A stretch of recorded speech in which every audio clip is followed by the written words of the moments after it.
Why don't you start with her doing that? I think it'd be good to explain the cover. We're about to. Let me get my act together now. So when you put the mic here, she can use the mic that I'm going to use. Sure. Okay.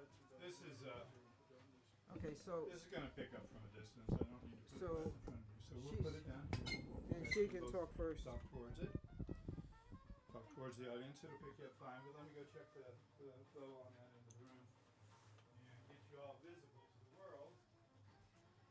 So why don't you all grab a seat because I'll be wanting to come and go from here and I'll be squeezing by you every time I need to.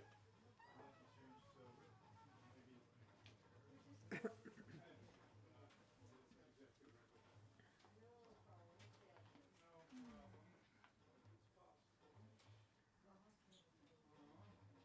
So are you still restricting your activities for a while? I just got the green light yesterday. Uh-huh. So, yeah, they tell you nothing more than 5 pounds the first month. So between readers, you'll have to give me a little time to move things around a bit and so on, right? So who's going to speak first? Shizue and I could just say welcome. Well, yeah, so you. Okay. Or I don't have to if it's Yeah, okay. complicated for you. No, it's going to be fine, but I just need to know what we're doing, that's all. Figure out how to do it. So why don't you stand here when you're talking, okay? So we'll start with you, and when you're done, we'll just go like that, all right? when she's done, then she's going to speak. Oh, okay. Well, then we'll put the. Well, that sure beats. In that case, well, you could start up there then. Okay, let's do that. How's your smell? Oh, I think I'll be okay. Does anybody need this music stand for papers? No, I don't. All right, Shiz, come on up. They won't be seeing you until I get back there and take the placard down, and they won't be hearing you until I go down and turn up the You volume. want me to move out of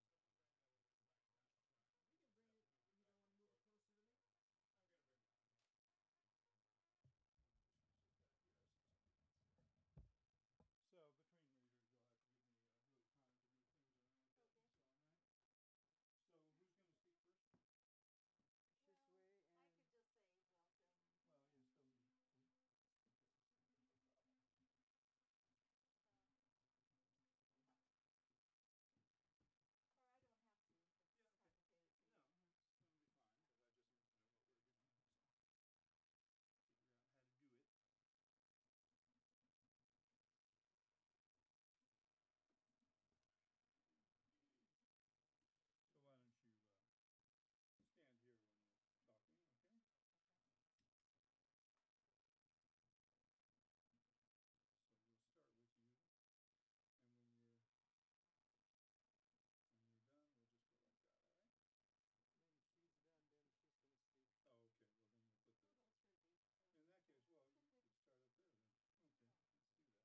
Okay, so how's that? Hi.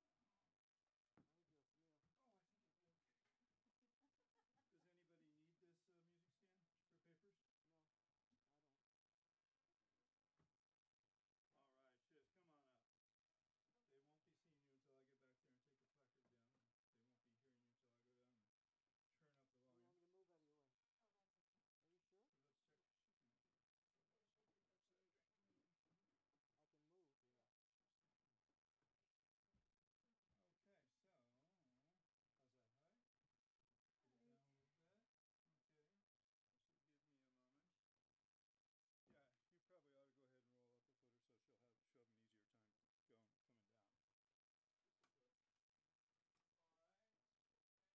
Yeah, you probably ought to go ahead and roll up a foot or so.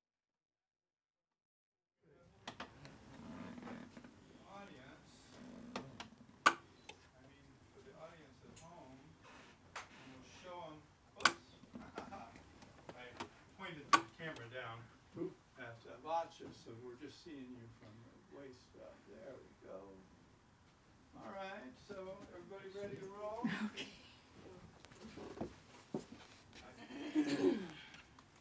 We are ready to go. Let me see. Okay, go ahead, Shiz. Okay. Hi. Welcome to Bird and Beckett. and a reading from Right Now's latest anthology, Uncommon Ground, BIPOC Journeys to Creative Activism. I was lucky enough to get 22 of the San Francisco Bay Area's leading writers and artists of color to trace their journeys to creative activism. The depth of their insight arises from legacies and challenges of their roots in Native America, Africa, Asia, Latin America, the Caribbean, and the Muslim world. Their lived experience as creative changemakers brings authenticity and humanity to today's pressing issues, from the pandemic to racism, immigration, social justice, gender, LGBTQ issues, healing, and community building. They create not just for themselves, but to inspire others to help build a just and compassionate society. The cover was designed by Twin Walls Mural Company, and we're fortunate to have one of the creators with us tonight, Marina Perez Wong.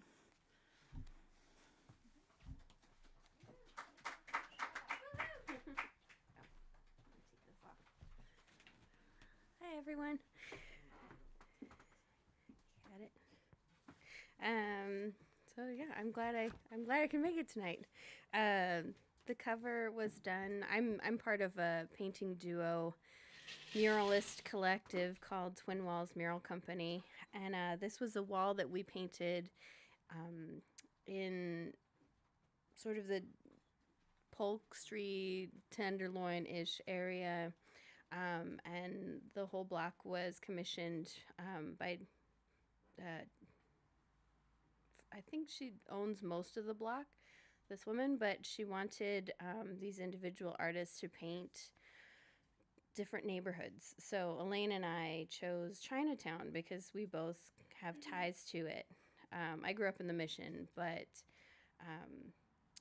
my dad grew up in Chinatown, and just being there, you know, as a kid, going back and forth, it meant a lot to both of us. So we've got peonies here on the bottom. This dragon is kind of a symbol of like that hope. It's a kite, a dragon kite. Actually, we call him Pepe because he looked like my dog Pepe. And you'll see we've got the goddess of democracy here. She's not the Statue of Liberty as many people would imagine, but the goddess of democracy, which was a sculpture that was made during the Tiananmen Square protests by the students, and was actually unfortunately demolished there, along with a lot of the youth that were killed in that protest. But she's been replicated in different parts of the world. And one of those places is in San Francisco in our Chinatown. So Elaine and I are always kind of looking to build on leadership for women, especially women of color. And so this little mini here, this little mini girl, we always said that was Elaine and I together, our own individual mini, because her family says it looks like her and mine says it looks like me. And so it actually looks like her daughter, who is a mini me of both of us. But she's in the same position because we wanted to show that continuation of legacy, that one generation teaches the other, has an influence, and she's our hope. She's flying this kite that is our future, which is something that we're working towards the positive. So, yeah, I think that's it. Thank you. Thank you. So next up is Abacha. Get it?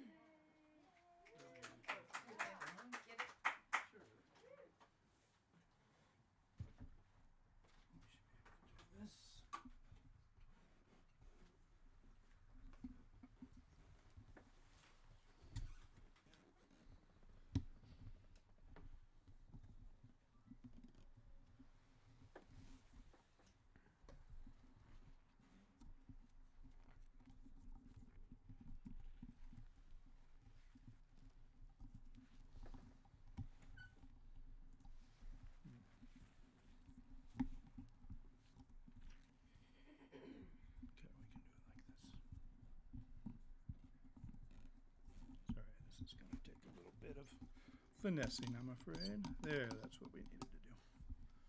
I said that with great confidence. Because you gotta have confidence. Of course. When in doubt.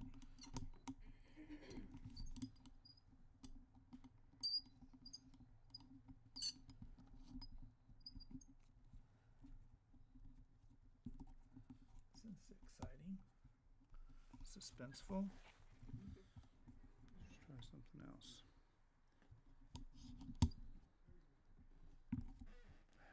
It's all theoretical.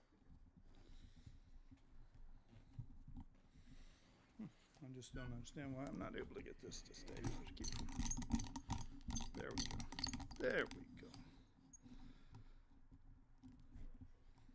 Ah, look at that, right? You may applaud.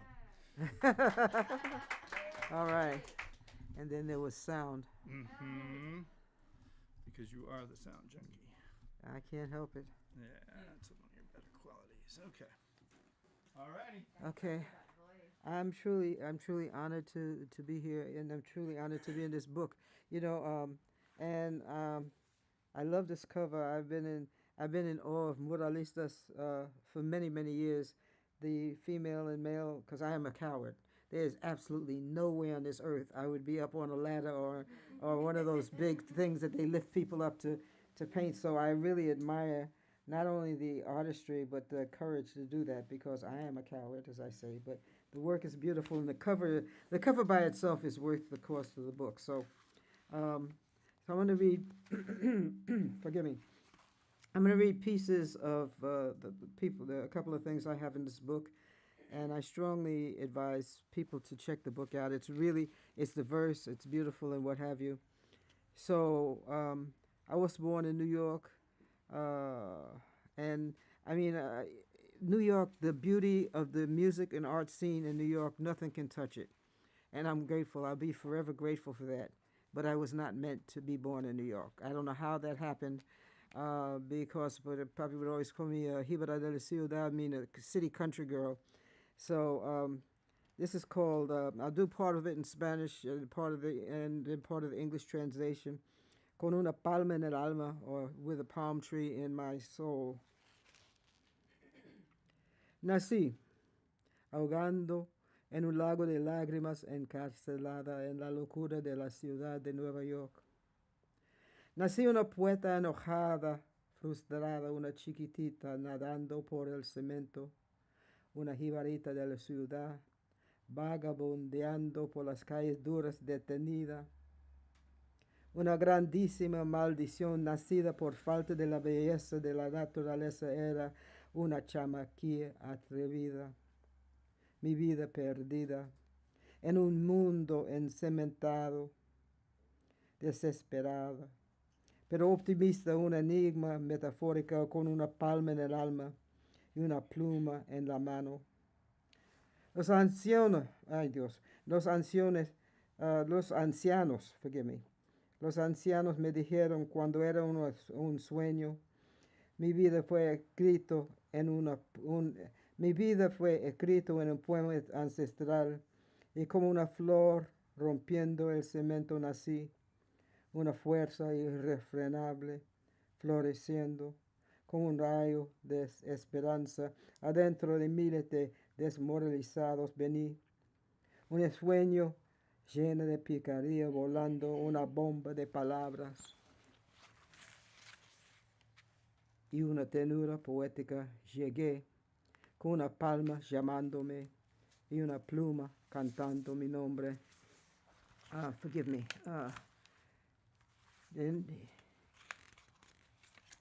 For those who don't know, La Bomba that I mentioned in there, which literally translates into bomb, is also the name of the oldest black musical tradition, music and dance in Puerto Rico. So it's a play on words that doesn't really translate very well, but with a palm tree in my soul.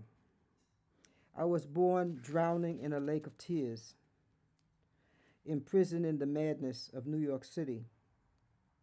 I was born an angry poet, frustrated, just another baby girl child swimming through the concrete, a city, country, girl, a hick, stuck, a colossal curse brought on by the lack of nature's beauty. I wasn't all up in your face, little girl, life lost in a world covered with concrete, hopeless but hopeful, a metaphoric puzzle, with a palm tree in my soul and a pen in my hand.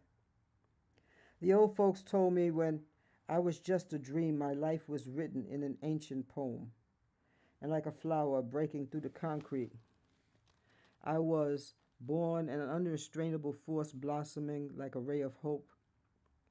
Among the thousands of demoralized folks, I came full of unabashed, lofty idealism, exploding, a bomba of words and a poetic tenderness. I arrived with a palm tree calling me and a pen singing my name. If you want to know the rest of it, you have to buy the book. So, um, thank you. Forgive me for stumbling, but this next thing, I wound up moving to LA, and I wound up working with a group of musicians down there, the UGMA, which was a group of. It was an organization that was founded by Horace Tapscott, who was a major innovator.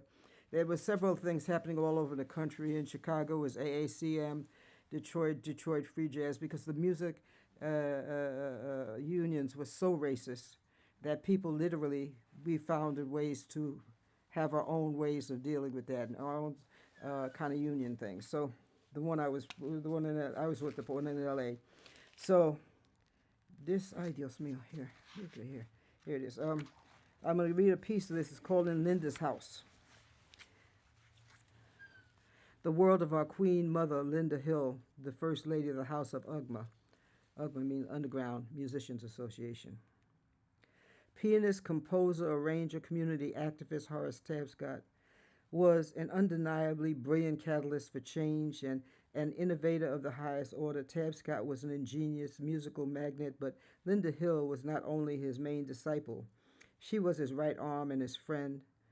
She was always the one who was always there and the organizer behind the organization. Tapscott said she was the most talented woman he ever knew, and he called her Lino.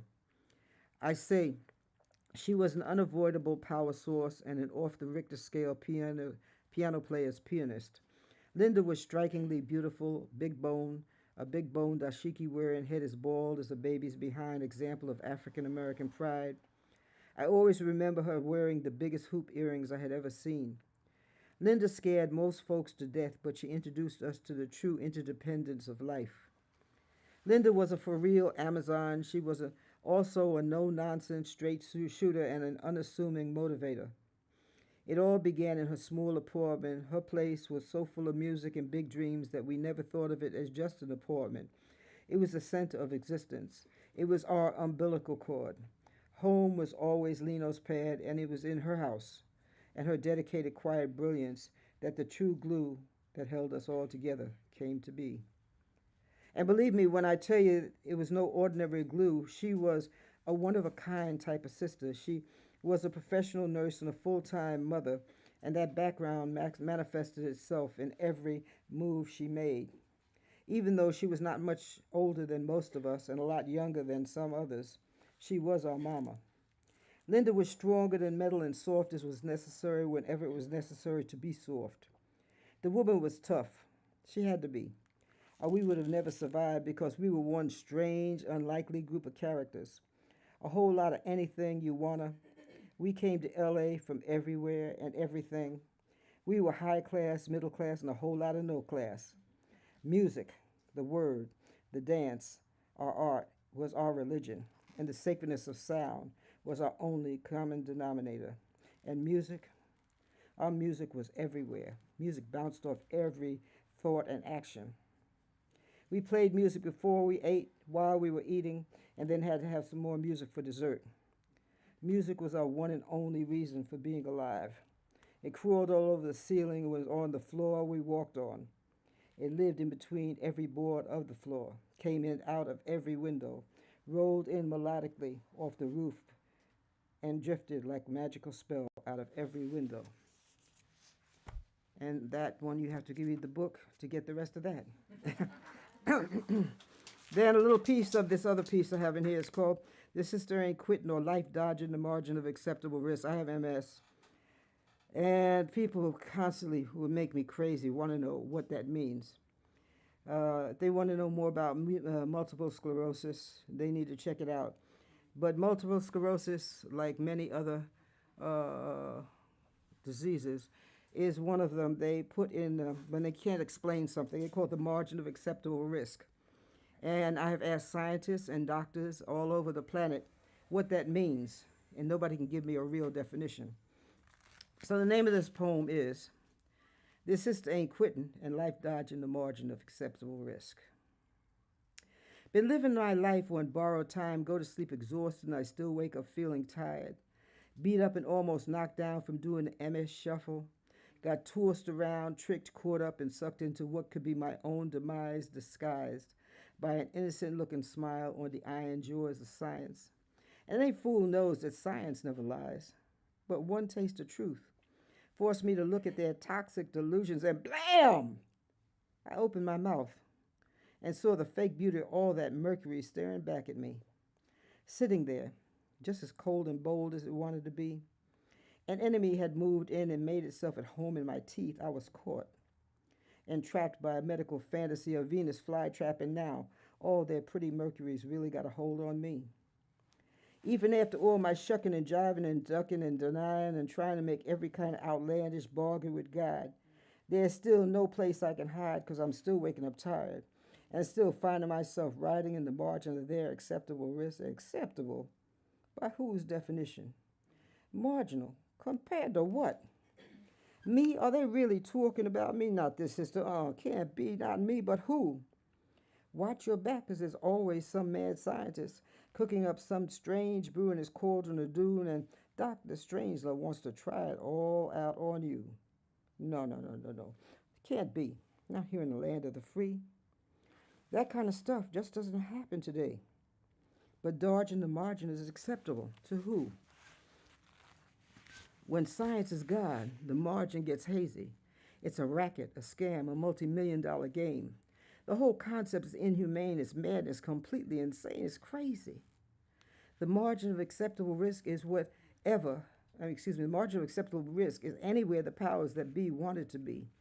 And they want it anywhere there's a profit to be made. It's all about money, money, money, money, money, money, money, all the way to the grave. Like the so-called benevolent syphilis experience in Tuskegee. Only this time, their experience and their experiment is me.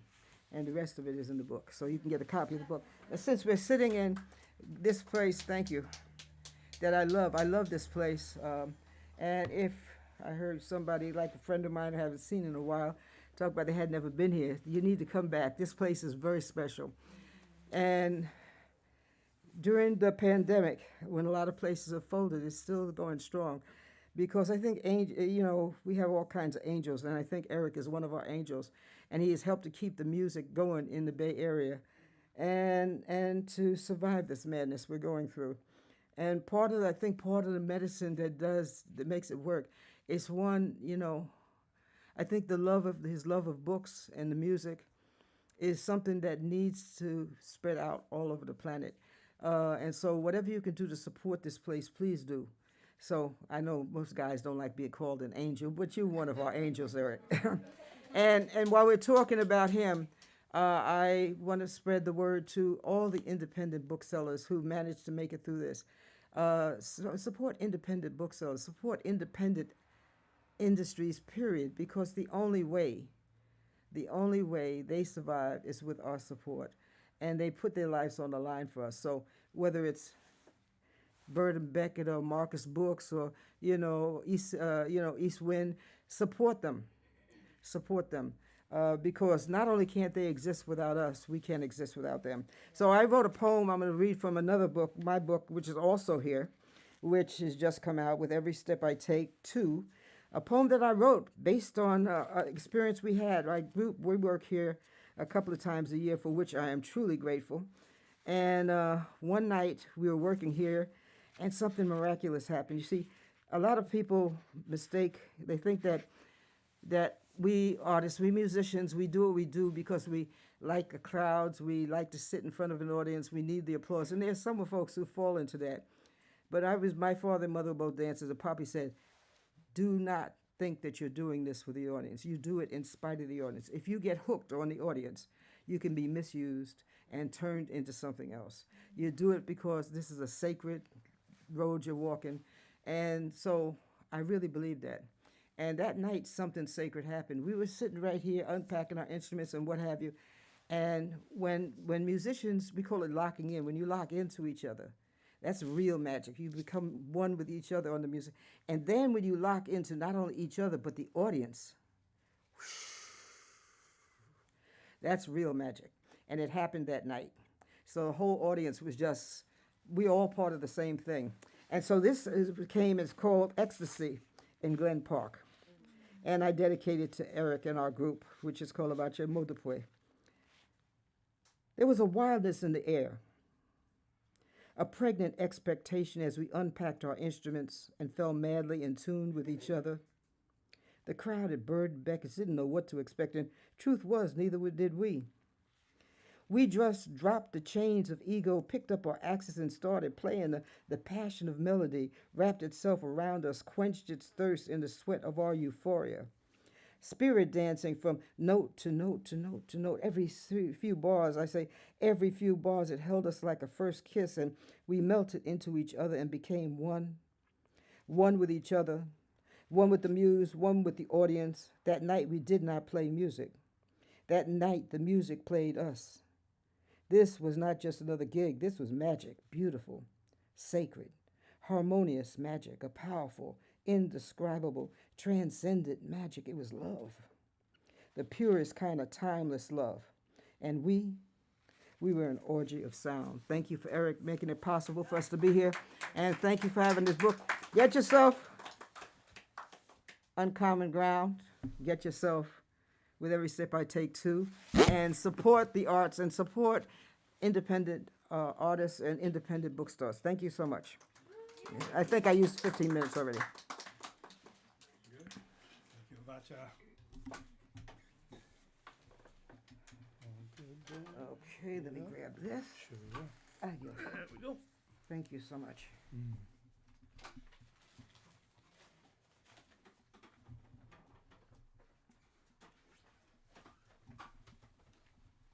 All right.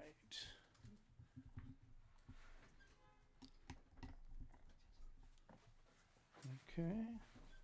I need to tilt the camera up or we'll be shooting you from the waist down. Should I go up there? Yeah, you can go on that. All right. And I'll adjust the camera. Use this. Fan up. Steps out.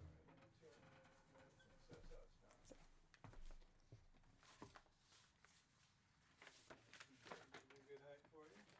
Good. Yeah, okay. All right. Give me a second. I think I can do this.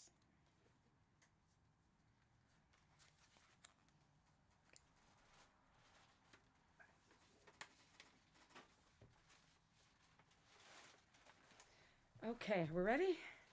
Okay, I can take off my mask. Okay, all right. All right. Hey, everybody. Assalamu alaikum. Welcome. And I'm really honored to be part of this book, Shizue. Thank you for considering me an established artist. I don't think I've heard that yet. I'm really honored to be part of this book. I'm really honored to be in your circle, Shizue, and to be part of this beautiful community that you've brought together through this book.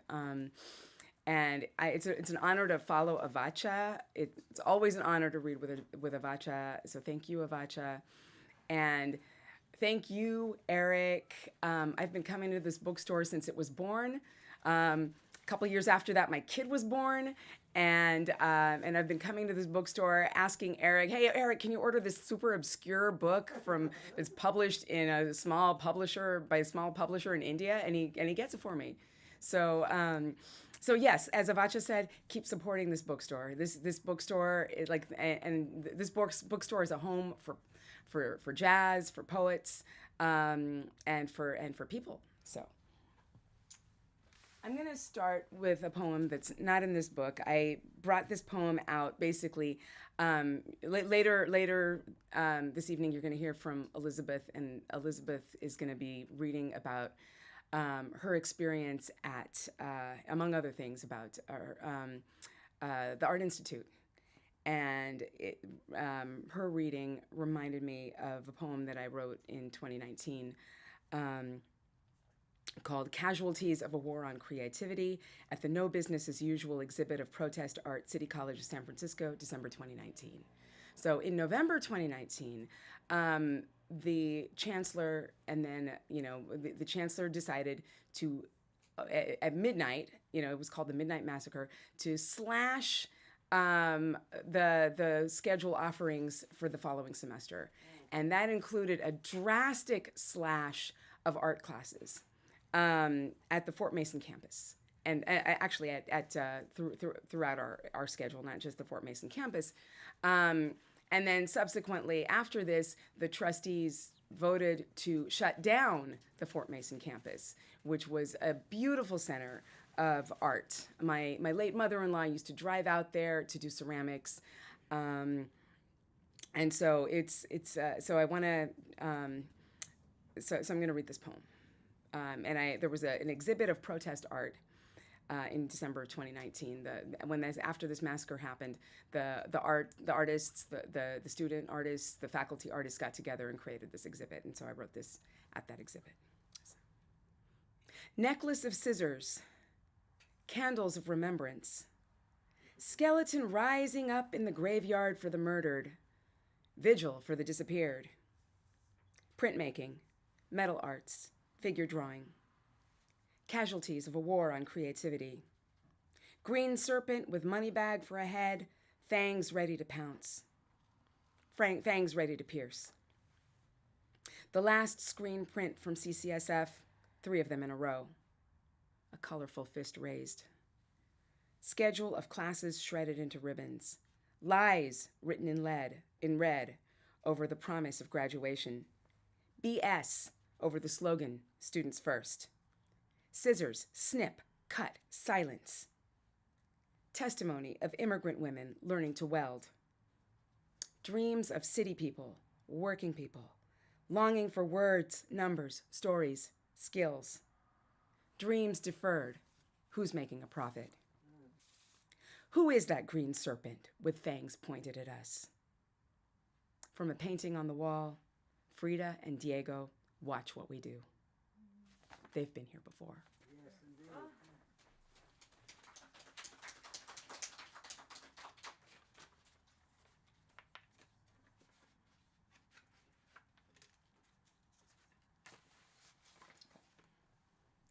Now I got to put on my reading glasses. So I'm going to read the beginning of this essay that I wrote for the anthology. And again, I want to thank Shizue for chasing me down and getting me to write this. This was not easy to write. It took me to some places, some unexpected places. So this is called Becoming a Poet, a Love Story. December 15th, 2021. Dark and cold outside, I'm sitting at the front of my classroom while the students take their final exam. We've been reading Bell Hooks' All About Love and have been exploring what love looks like to each of us, its complications and contradictions. We've learned to see love as a verb, as something we practice with intent. Bell Hooks says that love is the will to extend oneself for the purpose of nurturing one's own or another's spiritual growth. The students are creating their final exam in any form they like. They can draw, write a poem, write a letter, create a collage, or write an essay. We've been meeting in person, masked and distanced, while most of the college is still online. For the past 18 weeks, we have talked about family dysfunction, cycles of abuse, strict parenting, addiction, and career paths. Bell Hooks tells us that the will to power and the will to love cannot coexist. So we consider how we can choose love in the face of power. We have shared poems, songs, and images. We have brought our loved ones into our Day of the Dead remembrance, in which one student told us about her late husband who died of cancer at age 22, And another told us about friends killed by the military in Burma only a few months ago. I am thinking about all we have shared, about their stories, about their own inquiry into love, about the growth and expansion of their writing, and by extension, mine. One by one, students finish and leave. As I begin packing up, one of the students gives me the news. Bell Hooks died today. I feel my world spin rapidly and go still. We study love together in pandemic times, in masks, dark outside, light within. 1988. I begin reading Bell Hooks Talking Back. She writes as a Black feminist, claiming her own voice, naming the white supremacist patriarchy. As a young Indian woman, Indian Muslim, child of immigrants, I am thinking about where my story connects with history. I am thinking about colonialism, immigration, and racism. In her book, I see my own struggle. I see my own heart. Coming out of a childhood of silence and alienation, I see a way forward for me, my words, my voice. 1967. Zina not tired. The last words my older sister speaks before she withdraws into herself. She speaks of herself in the third person, Zinana, Zarina. We will call her Zeno. She stops speaking as I am born. I am the newborn no one worries over. 1969. Early flashes of memory take me to Northern Ireland, where we lived for 2 years. A red dog, a trailer where we lived temporarily. Roses. I do not know which memories are mine and which are constructed from what my parents tell me. Ireland becomes a place of the imagination, a secondary place of belonging. My parents find themselves outsiders to the beginnings of the Troubles, a conflict not theirs. This also will capture my imagination. 1970. I do not know what autism is, only that I talk and Zeno does not.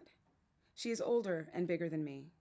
My parents have hired a speech therapist who comes to our apartment in Salt Lake City and sits with Zeno, trying to teach her to repeat sounds.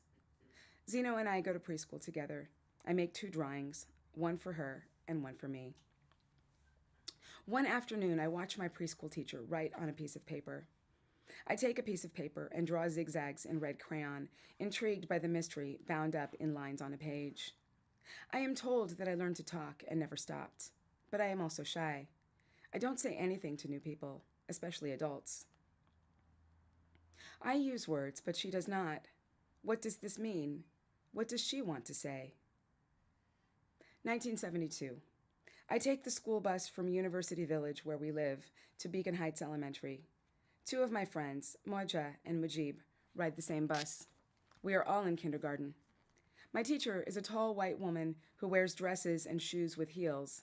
She says my name in a weird way. She asks me to say something in my language and for Moja to say something in her language and to see if we understand each other, even though we are from different countries with different languages. We learn to read a book about Dick and Jane and Spot. She tells me I color too slowly. Zeno goes to a different school for special kids. I think this means it is a school for kids who don't talk. I am not special. I talk. The bookmobile comes to University Village, and I go there to get a library card. I am with other kids and no grown-ups. I check out books. I am not sure how I choose them. Mommy reads books to me every night. I love reading books with her. Zeno sits with us too, but does not understand. Books and freedom, a window to another world, curled up with my mom. 1972. We have Islamic school in the small community center at University Village. Tariq uncle recites surahs and we repeat after him. I like the sounds of the surahs. Maysoon auntie teaches us how to say the sounds of the Arabic language. I like saying qaf and ayn, sounds that come from the back of the throat. I like it when we all pray together. Tariq uncle tells us that there are angels on our shoulders. We can't see them, but they are there. They watch us and write down all the good and bad things we do. If we do good things, we will go to heaven, and in heaven we can do or have anything we want. What would you like to do in heaven, he asks. Some kids say they want to fly. Others want to swim like a fish. I want my sister to talk, I say. Will she talk in heaven? Who am I with Zeno? What does it mean to talk, to not talk? 1973. I can read big books now. I read the same books over and over because I love to be inside them. I can be the kids in the books when I read. 1973. Daddy is going to India. I'm not sure what India is, but it's where we are from. It's where all my beautiful clothes come from and Mommy's saris. Amam and Papa come to stay with us while Daddy goes to India. I imagine India is a big shopping center filled with beautiful things we can't find here. Okay, I'm going to stop there. I'm going to read one more thing. But to get to the end of that, buy the book. And so I'm going to read one more poem, a newer poem. I teach a class at City College called Islam, Identity, and Culture. And as I was teaching this class, I taught it for the first time along with my dear friend Amina Jandali. And I taught it as I was teaching it last semester, we were talking about art and gardens and courtyards and mystic poetry. I wrote this poem. So it's called The Garden, the Balcony, and the Street. I am thinking about gardens, Amam's cultivated courtyard with fruit trees, flowers, chickens, and geese, a place sheltered from the noise and dust of the street. The opposite of the balcony that gave me a box seat to the drama below, herds of goats or buffalo, stopping traffic, car horns honking, even if the drivers know the animals won't speed up or make way. Rickshaws packed with school children, girls with looped braids and blue and white shalwar kurtas, boys with neatly cropped hair, white shirts, and blue knee shorts. By now, the children would be middle-aged with their own grown children. And the rickshaw driver, he would be an old man relying on his children to care for him. But I am thinking about gardens, not balconies, though the balcony offered me a seat at the action. In truth, I wanted to leave the balcony and rush headlong into the street. I wanted an adventure full of noise and conflict, quick wit, heroes, villains. But I'm thinking about gardens. And today, I sit among the flowers, vines, and succulents my neighbor planted with so much love.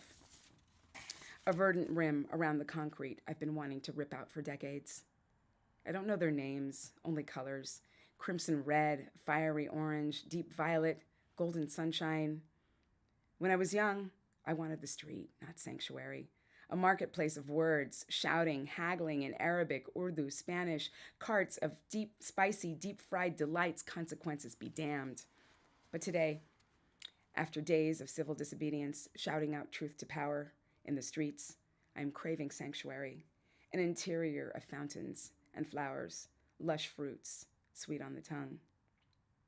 Prophet Muhammad, peace be upon him, said, 3 things I love the most are prayer, women, perfume.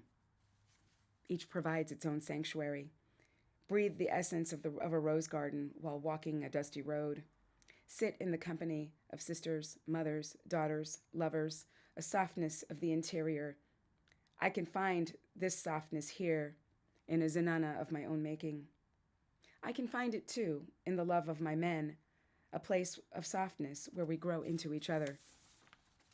I unfurl my rug towards Mecca, take myself inside from the street to a garden, turning to ishq, the radical love, everywhere and in everything. And thank you so much, everyone.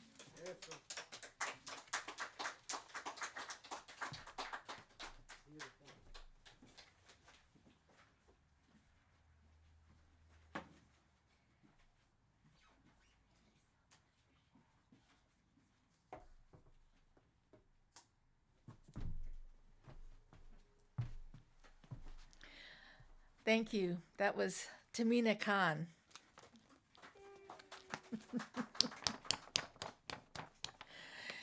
And I want to say that in my mind, what I mean by established writers and artists, I meant people that are creative activists. They're not just people that want to get published, want to make a name for themselves, but people that I have seen through the years really use their creativity to try to make a difference in the world, to inspire others, to teach. And Tamina, you're one of those people. And so is Avacha. I mean, Avacha is acknowledged an inspiration to so many people. But, Elizabeth, not that many people know who Elizabeth Travels Light is, but I've known her for a long time, and I've seen her integrity and her laser focus on what she thinks is valuable. And I've seen Twin Walls over the years just keep flourishing, and it's been so wonderful to see them finally getting the recognition they deserve.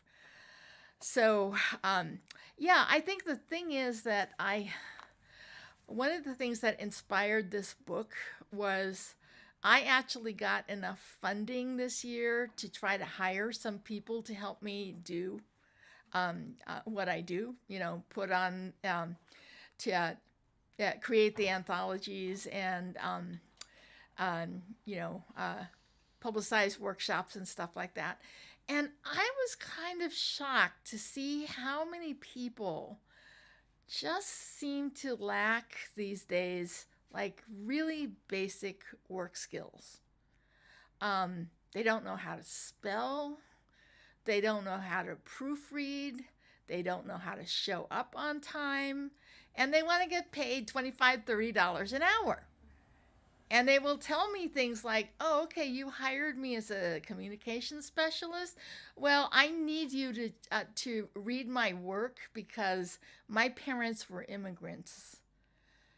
And I'm thinking to myself, I'm paying you $25 an hour so you can practice your writing on me and then I have to read it? I don't think so. But it wasn't just that one person. It just kept happening all year. And it made me realize that we have this age of helicopter parents and spoon feeding our children and raising our children to think, yes, we can do anything and everything.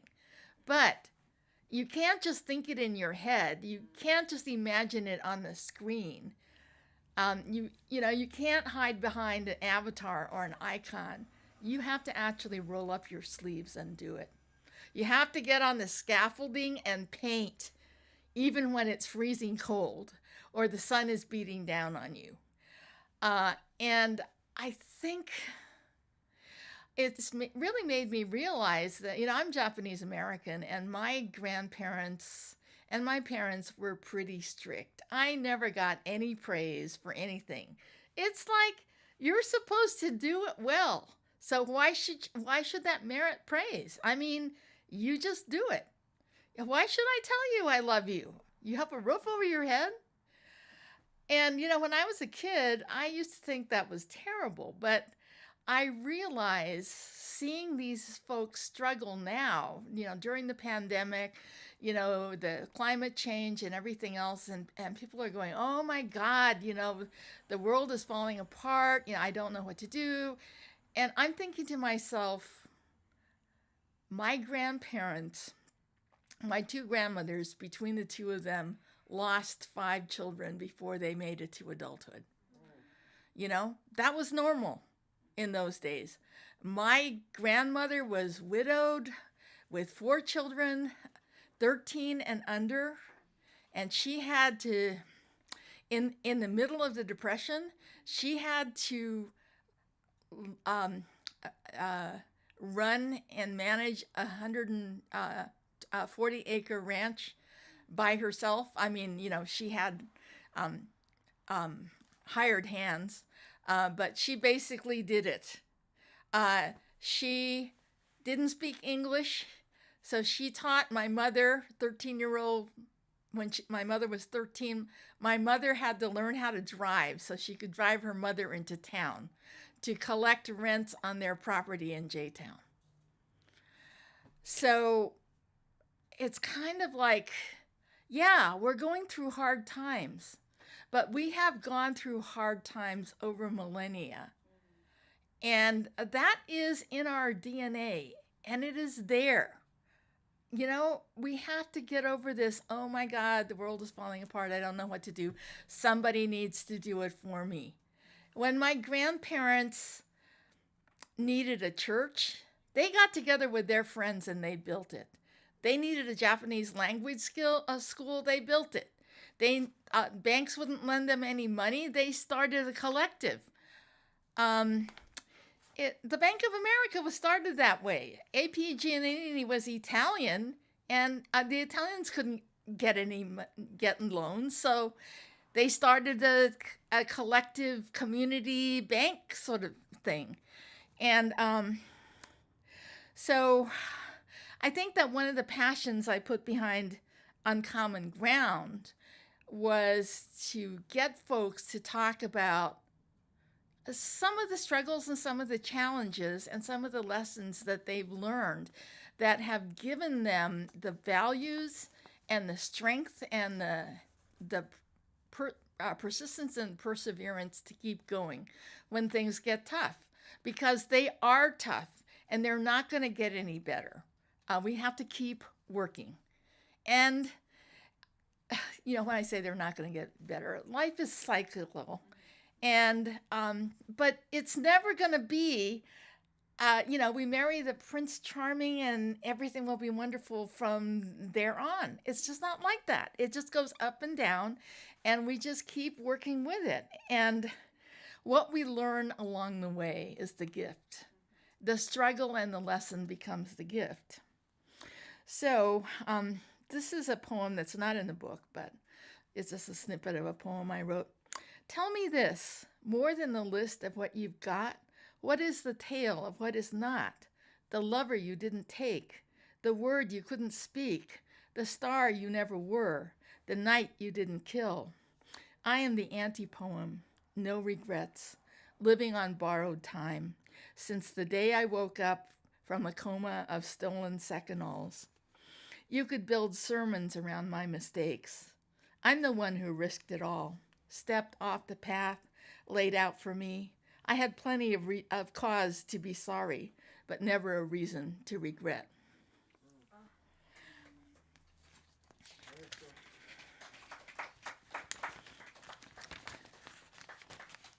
So I tried to pack my entire life into like 20 pages in this book. And so the writing was not very successful because I tried to squeeze in too much. But Sunday, I talked a little bit about my grandparents and my parents and the incarceration and the intergenerational trauma and the very shy, scared child that I was, who by senior year of high school was ready to end it all and took an overdose of sleeping pills. So I survived that. Obviously, I'm here.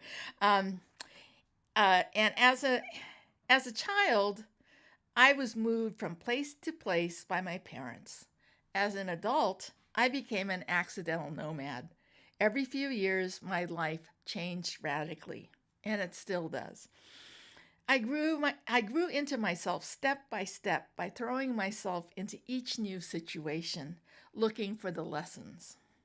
During the summer of love, LSD and mescaline opened me to transcendent visions of a timeless, interconnected universe. I wanted to deepen that connection without drugs.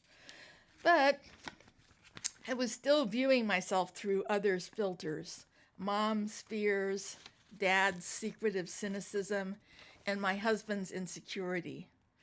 I was mousy and timid, living a forgettable life. In retrospect, I realized that I was a pioneer like my grandmothers, but at the time I didn't realize it. My opportunities were very limited and not very dramatic. My children didn't die, I had a very narrow life, but I dragged my husband to Monday night classes, Steve Gaskin's classes, Monterey Pop Festival, the Holy Man Jam. I bought and lost a back to the land country cabin. took a bus alone through Mexico to find a Yugoslavian yoga teacher who knew of a certain guru. I found that guru, and I found enduring faith in an Indian ashram. And I made an enduring connection with the timeless basics of life. Sleeping on a stone floor, drawing water from a well, washing clothes in the river.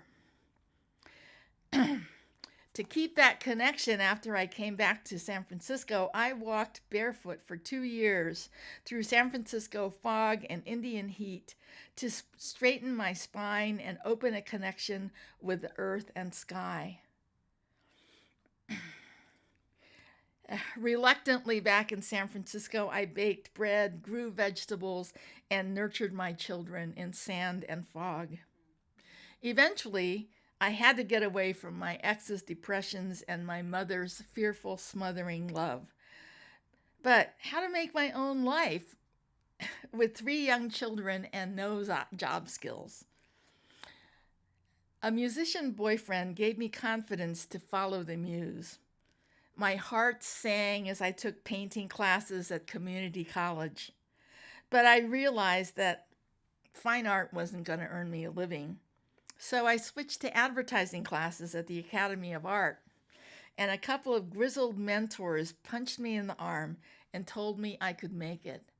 It felt wonderful. My father never told me that.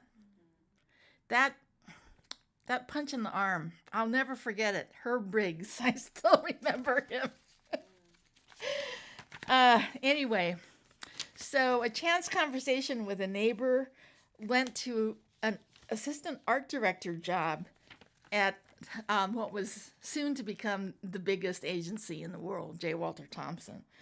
Suddenly, I was a hippie mom tossed into the shark tank of corporate advertising. To survive, I had to talk as loud and fast as any white man and crank out visual and verbal ideas by the dozen. Creativity was exciting, and so was thinking in new ways. Who was our customer? What was their psychological profile? What emotions did we need to trigger to sell them products that they didn't need? There were aspects of the job that I really hated, but I learned so much. How to trust the muse, how to stand up to the man, how to let thoughts flow through me, put the ideas on paper, sell them to account execs and clients, and then work with typesetters, photographers, and production staff to bring them to life. It felt a little like being in a war, hunkered in the trenches with creative and production teams that I could count on, while we were bombarded by incoming demands from the suits as we literally created something out of nothing. So why didn't we get the respect and the compensation we deserved? One boss told me, "Why should we pay you more?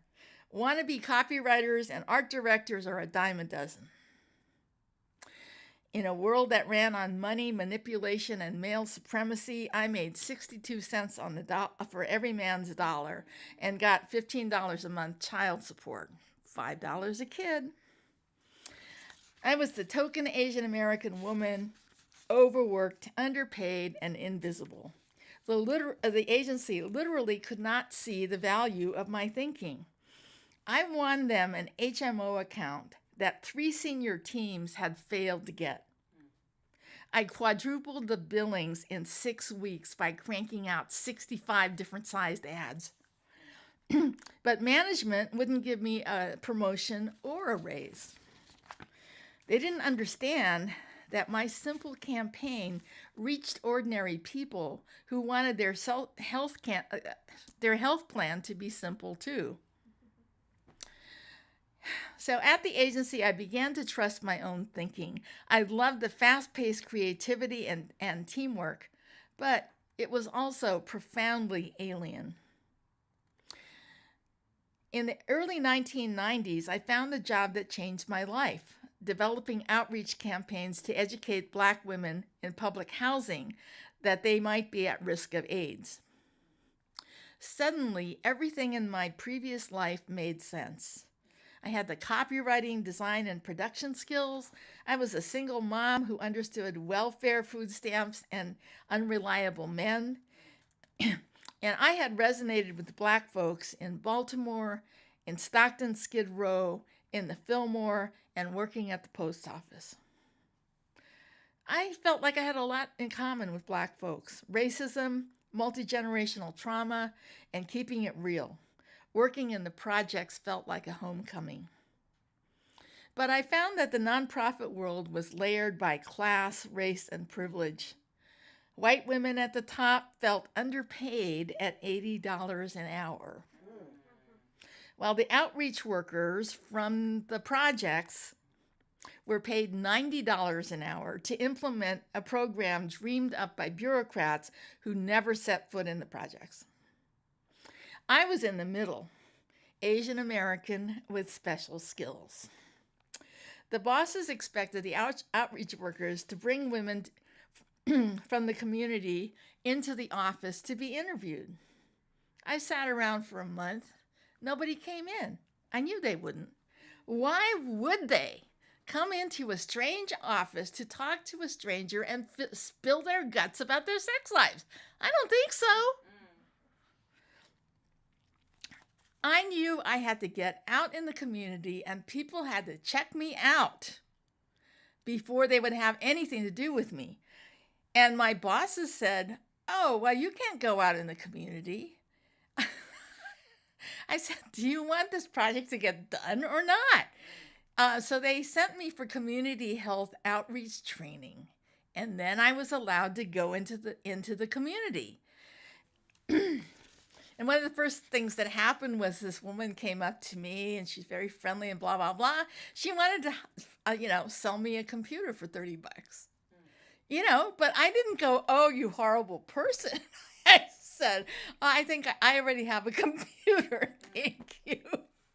So then she starts telling me about her son and how her son boosts things and blah, blah, blah. And then we start talking, and she ended up being one of the first people to share a story about safer sex. So anyway, so I connected with at-risk women by focusing on what we had in common and by reflecting their inner beauty back to them.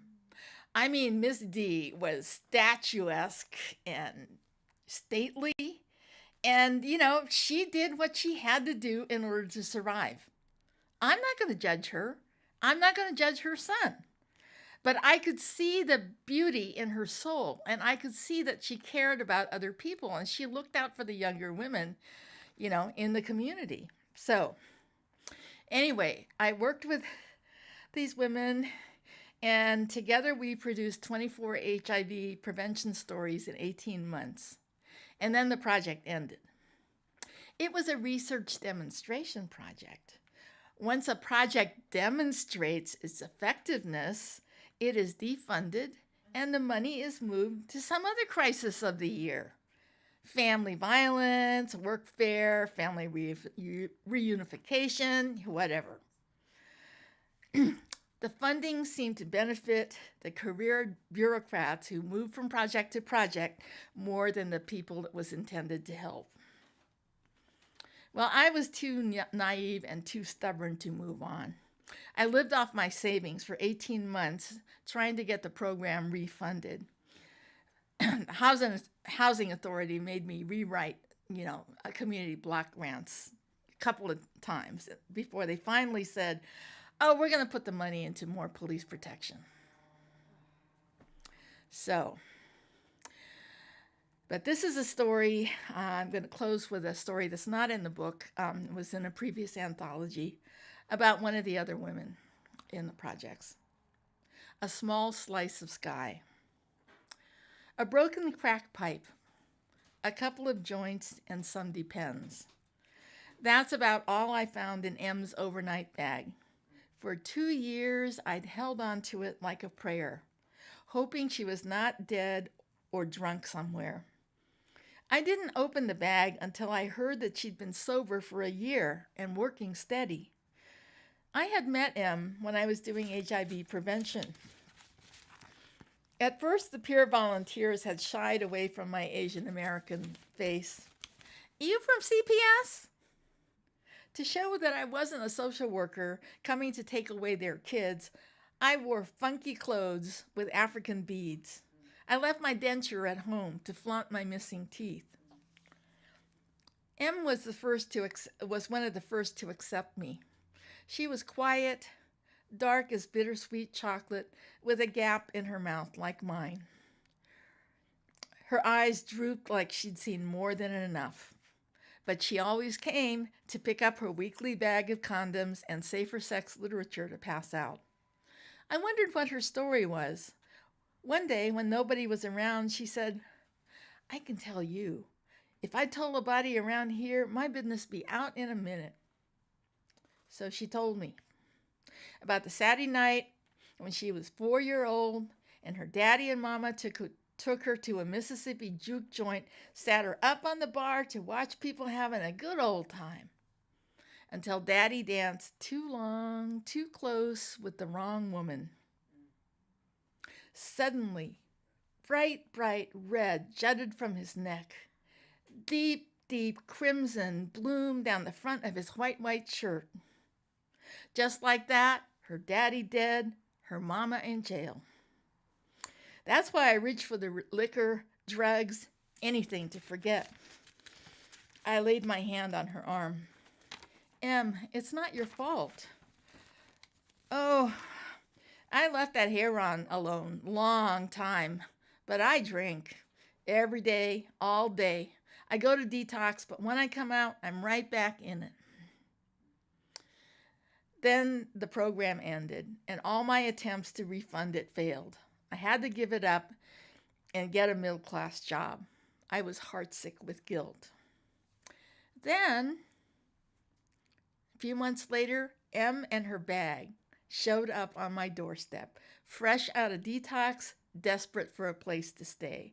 She had taken 3 buses across town to my quiet, white Asian neighborhood. She needed a glimpse of a bigger future than the hole she was in.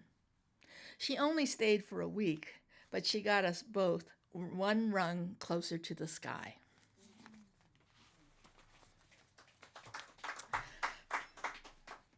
So, next is Elizabeth Travels Light.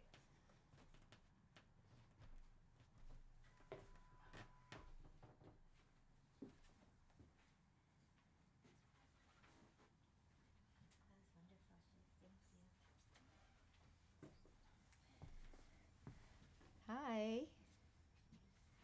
Thank you for the beautiful cover for our book. It's really nice to meet you. It's really nice to be here. I love bookstores. Oh, sorry. Right. Is that better? Yeah. I really love bookstores.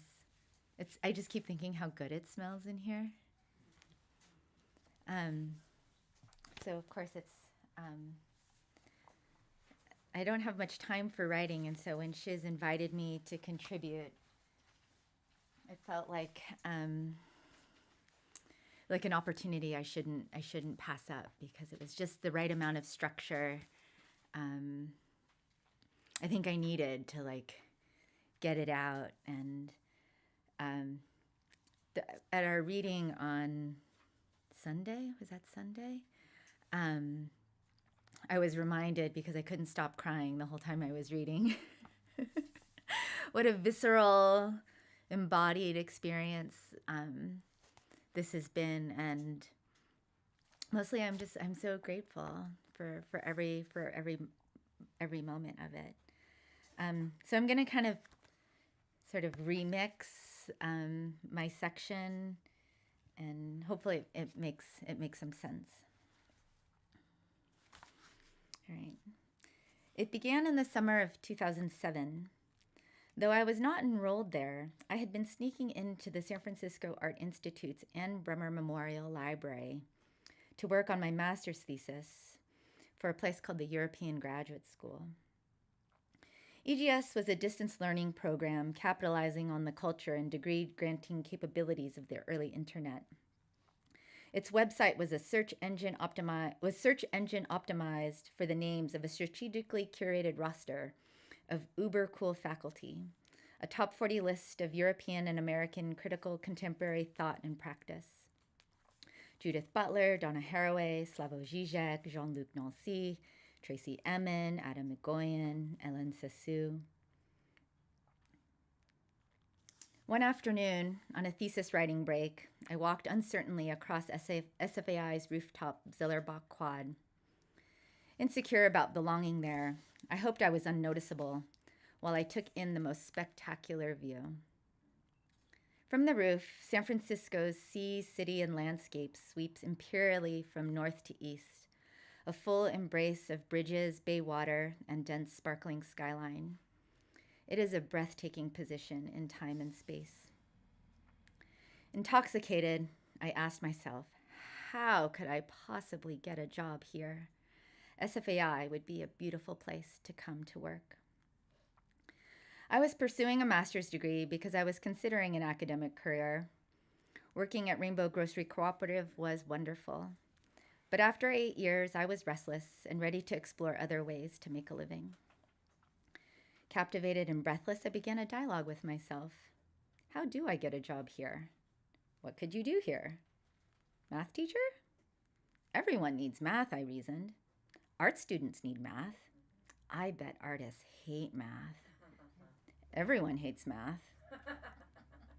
I bet I could get them to like it. With art! At that moment, a lightning strike of epiphany coursed through me.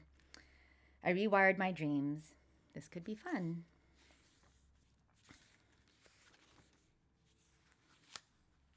Okay, we'll come back to that. The never-ending contradictions and subsequent friction of being mixed reveal that all being is traversed with fault lines where stability cracks. The surface we call identity is a shifting layer of facades, rubbing against one another over a fluid molten mantle. Tectonics are the source of forces from which earthquakes and volcanoes erupt and seas and mountains emerge. Any solidity to being is a matter of time and perspective. Like the earth, we are more liquid and dynamic than we tend to presume. Sorry, I got like little tears forming here. I spent years of my childhood roaming Daly City, where the San Andreas Fault slips into the sea. Countless hours scampering across buckling sidewalks, knocking on doors, ringing bells, picking flowers, collecting rubber bands, buying candy, climbing fences, digging for bugs, chasing waves, pulling ice plants, and breaking things with remarkable impunity. I was a stray string of code run wild in Dolger's candy-colored mid-century fantasy. A rectangular world blanketed in gray fog, a cold palm tree on every lawn. If I describe my upbringing as middle class, it's to acknowledge the middle of class as another constantly shifting ground where economic stability is as accessible as it is ephemeral. I was raised in a tumultuous middle, made steep and precarious by unhinged neoliberal policies that deregulated the American economy in the decades after I was born. I am always a little afraid that whatever I have accomplished through luck, effort, skill, legacy, privilege, and/or proximity could evaporate at any minute in a tragic act of chance or carelessness. The fear may also be a family legacy. Spanish and American empires in the Philippines left a wake of inequality and desperation so pervasive it inspired my mother to cross an ocean to marry a handsome stranger. Combine this with the toeholds of wealth provided by my white fathers, I find myself situated on a sliver of privilege placed at the maw's edge of destruction, where living becomes a dramatic dance of survival, dreams, and calculated risk. I have called the San Francisco Peninsula home my entire life. It is my friend and my teacher. It is my favorite, most familiar shape, my best answer to uneasy questions of how to be. My rooftop epiphany forgotten in the fraught turbulence of economic recession and recovery.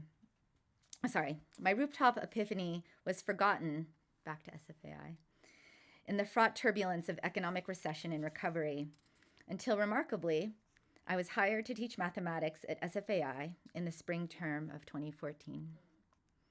I learned then that even after many years, our forgotten dreams can come back for us. My daughter was 6 months old. My mother watched her one day a week when I went to campus to teach. The course was called Math 108-1, The Shape of Space. Envisioned as a survey of the history of mathematics and geometry, it was a harmonious rejoinder to the thesis I had been writing in that library 7 years before. At the time I was hired, the adjunct faculty was organizing a union drive with Service Employees International Union Local 1021. I wanted nothing to do with them. I had a baby, a dream vocation I aimed to take very seriously, and art to practice. It seemed best to leave the union folks well enough alone and not waste my time. The union organizers were clamorous and loud, disruptive, confrontational, polarizing. They disturbed the polite veneer of academic collegiality by claiming noisily that adjunct faculty, among the lowest paid members of the community, deserved better salaries, stronger job security, and clear pathways to advancement and benefits. They scheduled so very many meetings. I felt that I didn't have time for it and prepared the awkward excuses that would leave others to do the work. Also, I was good at getting along with white people. If I wanted job security and the opportunity to advance, I could do that on my own. My husband had more clarity. He encouraged me to go to meetings. He adapted his schedule and took care of our baby, so I had more time. He supported me so I could get involved and come to see why I should. We won our union's NLRB election despite the administration's pleas to wait and the president's promises that we did not need a union. I learned that those in charge are not necessarily competent nor compassionate. SCI 1021, by contrast, turned out so much support on our behalf. I was permanently transformed by the solidarity of the fast food workers who showed up to demonstrate with us. I have been organizing adjunct labor ever since. Organizing more equitable, accessible conditions for art school labor has become an integral part of my creative practice. Beyond making art, it fosters new conditions for belonging in these creative communities, transforming institutions through which so much art does or does not get made. SFAI, already heavily debt-laden and cash-strapped, buckled instantly under the stress of the early pandemic. The gilded, radical veneer instantly dissolved to reveal pure white self-preservation underneath. The administration announced a suspension of operations. They began to lay off staff. They requested that every student transfer out. They served notice to every single teacher, adjunct, and tenure track faculty alike. The tower had become a death trap. In the earliest confusing throes of a lethal viral pandemic, the board and administration started throwing community members out, denying them their livelihoods, their health insurance, and their homes. Those with access and power tellingly confused saving the school with securing their own high-salaried positions above all else. It was the most tragic and revealing failure of imagination and leadership I have ever witnessed. I found it unforgivable. If I had any wonder left about the mysterious logic at the heart of their art, it was now extremely clear. Preserve white privileges at all costs above all else. I understood then how privilege destroys courage and imagination, and how illegitimate hierarchy smothers intelligence. I saw how white mediocrity thrives in white affluence, and I understood why so many of our institutions are stuck. These people seem to know how to do only one thing: protect and enrich themselves, even while others face death. I won't ever be fooled into thinking otherwise ever again. Beware of liars and cowards. 1 year in, by January 2021, the school was in such dire financial circumstances, the board of directors discussed selling SFAI's famous Diego Rivera mural, the making of a fresco showing the building of a city. I know, it's such like a beautiful theme tonight. What follows is an excerpt from the public comment I made to San Francisco's Land Use and Transportation Commission in support of landmark status and protecting the mural from removal. It's very angry. Let me. We are here because careless philanthropists failed to follow through on a promise to raise $19 million for SFAI's campus expansion to Fort Mason. They gambled their fundraising goals on a loan leveraged against the school's Chestnut Street campus, the buildings, the artworks, and the livelihoods of its community members. Their failure to follow through on this promise first left students and faculty to shoulder the burden. Now they want to remove and sell a landmark work of art to compensate for their shortfall. This reckless so-called philanthropy needs to be stopped, and this site-specific mural must be protected from their negligence. Students have paid the price for this debt by covering high tuition with student loans. Faculty have paid the price by enduring stagnant salaries and the indignity of part-time precarious adjunct positions year after year. And SFAI's ongoing inability to support and retain significant representation of faculty and staff of color has been an unacknowledged loss for San Francisco's entire arts community. These so-called trustees left a gaping hole in a deeply important institution of learning, gutting a community that has served San Francisco and the creation of art around the world for 150 years. Only they know why they abandoned and now try to obscure their fiduciary responsibilities. Someone should really investigate that. They did get investigated, by the way. 70 adjuncts laid off, 300 students forced out, and now the removal and sale of this monumental work of art. These are considerable costs for philanthropic hubris. This mural is a testament to the purpose of art and the importance of essential workers by one of the world's most celebrated artists of color. To use it to cover and compensate for derelictions of duty by SFAI's trustees is unethical, and it's an unforgivable slap in the face to every artist of color that has ever called San Francisco home.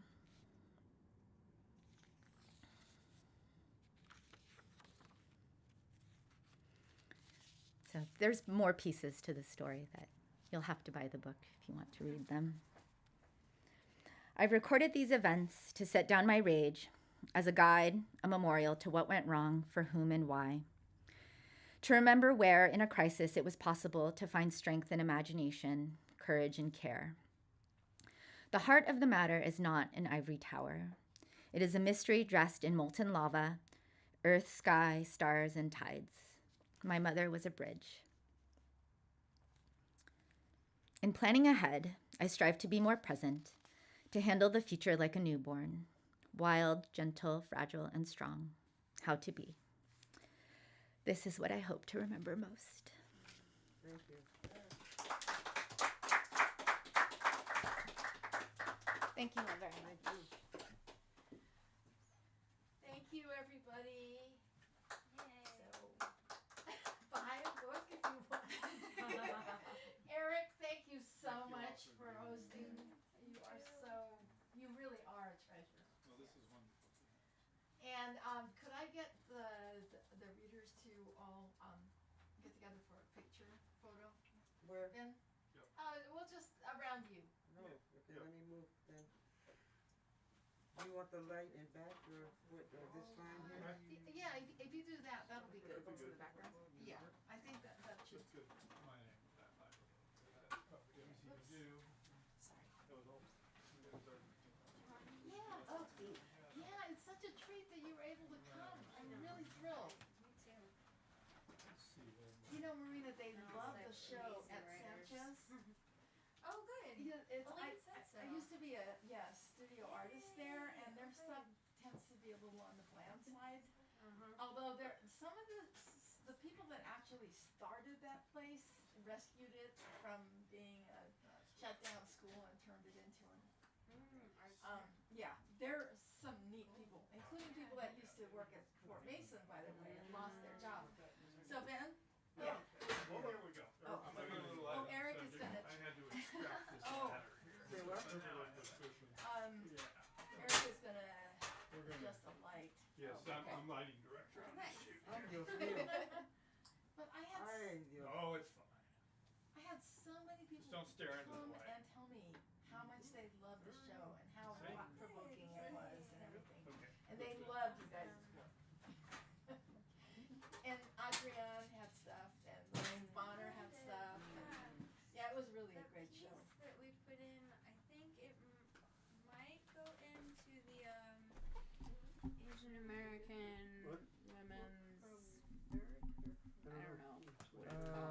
happening. Association or Oh, something. okay. Cool. We just Oh, wow. we only just joined. They're super I sweet. really yeah. need to get to Diane. the bar. Yeah. Okay. Right. Okay. Yeah, we need to get So to let's. the bar.